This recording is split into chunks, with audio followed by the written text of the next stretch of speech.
So our office in Brussels is doing analysis of the action plan and ENP and the whole programs that have been, actually Israel is doing much more business with Europe than with the US. The US give much more grants to Israel, especially the military ones, but believe me, there's huge amounts of funding that is going to the Israeli government in research and education and also in different fields. So we try to see what are the implications of the EU policy in the Middle East, in the Euromed in general, and specifically in Israel, and this is the job of our office in Brussels. And we came here now to get something from you. And this is not money. We are coming to you because we feel that what happened here now with the election, after the election, can give us hope. And we hope that you share this vision with us. We came here, and I think my colleagues will add and can give you much more information, and we will be happy to share with you. We feel that this is a moment that we should connect to ourselves, to people that they didn't kill their dream. They were dreaming once to become president, and they are president, and they are minority.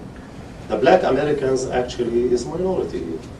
And still there is black American president, and Bush is not here, so we can be happy a little bit. And I hope that I'm not, insulting anybody that feel Republican much more. But I hope that through our work here with you also, we'll be able to try to convince also Republicans in the US that justice and peace should take us in consideration. We are not the bridge that people will walk over. We are the ones that can normalize this area. And the ideas of transfer that have been promoted and the ideas of separation mentality is not the future of the Palestinians and the Jews in this part of the world. Jews and Palestinians can live together without separation, and we have to take the people to lead and not to wait until people will be confused. And you saw the last 13 years, every 2 years we have election in Israel, and the international community is waiting for the next Israeli government to know where the next Israeli government is leading this region. No, I think Obama administration, I think the American administration can lead for new policy in the Middle East. And we came here, 3 of us left our families to try to look for ways and to do professional work to try to help in designing the new American policy toward the region. Hopefully that it will be better than the old one. So I think my colleagues Khaled and Barry, with their expertise in research and teaching, and after this 4 days, can have much more deep insight from their personal experience and professional experience.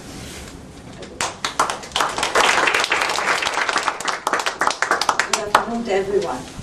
Yesterday we were invited to a Jewish community to give a talk. I was not aware that I used the word Arabs in Israel, and my 2 colleagues used the word Palestinian in Israel. And one of the audience, one person asked me, why do you have a different terminology? And then I told her that I teach a course in Oranim College called decided on the title, The Palestinian Minority in Israel, a Challenge for Democracy. And somehow in the computer it showed that this is the Arab minority in Israel, a challenge for democracy. And it went on and forth until they, only once they accepted the title of the Arab Palestinian minority in Israel, challenging democracy. So for me, it is much easier to say when I teach the course, the Arabs in Israel, in order not people would understand that we are talking about the Palestinian in Israel rather than the Palestinians. I would like to talk about, to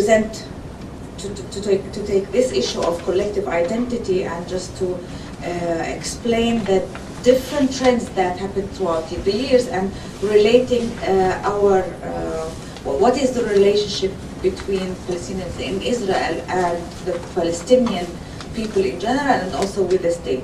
And I would like to start with the first period. Up until 1968, no scholar in the Israeli academia took it really seriously to examine how do Palestinians in Israel define themselves. It was nobody thought that it was an important thing. Up until 1966, the Palestinian minority was under military administration, and we were, up until 1967, we were separated from the outer world. We were disconnected from the Palestinian people and the Arab world. Now, the first research, the result of the first research was that the vast majority of respondents define themselves as Israeli Arabs, and one would say Israeli Arabs being under military administration. How come that they define themselves so? One reason, I think, that when the researchers gave the different categories, they did not put Palestinian identity as one of the categories. My second explanation is that at that time Pan-Arabism was very, very important, was very, very strong, and as such, most of the Palestinians did not define themselves as Palestinians, but they saw themselves as part of the Arab world, and that's why they define themselves as Israeli Arabs.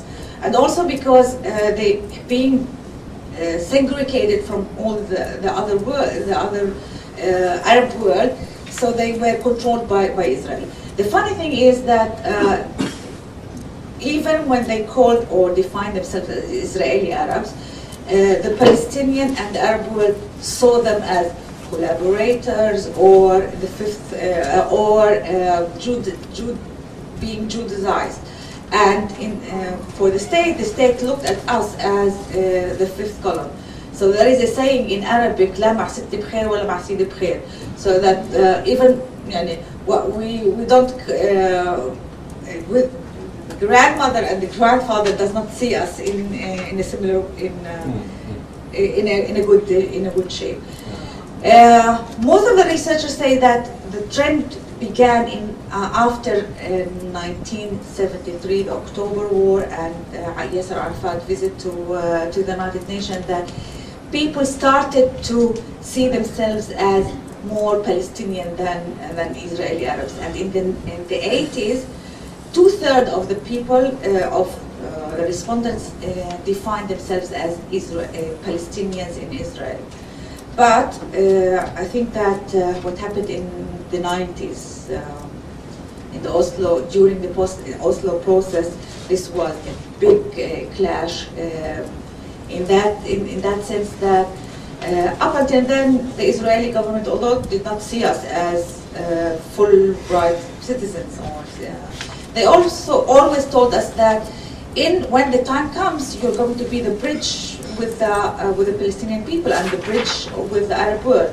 And somehow, when the first accords that was signed between the PLO and Israel, nobody thought about us.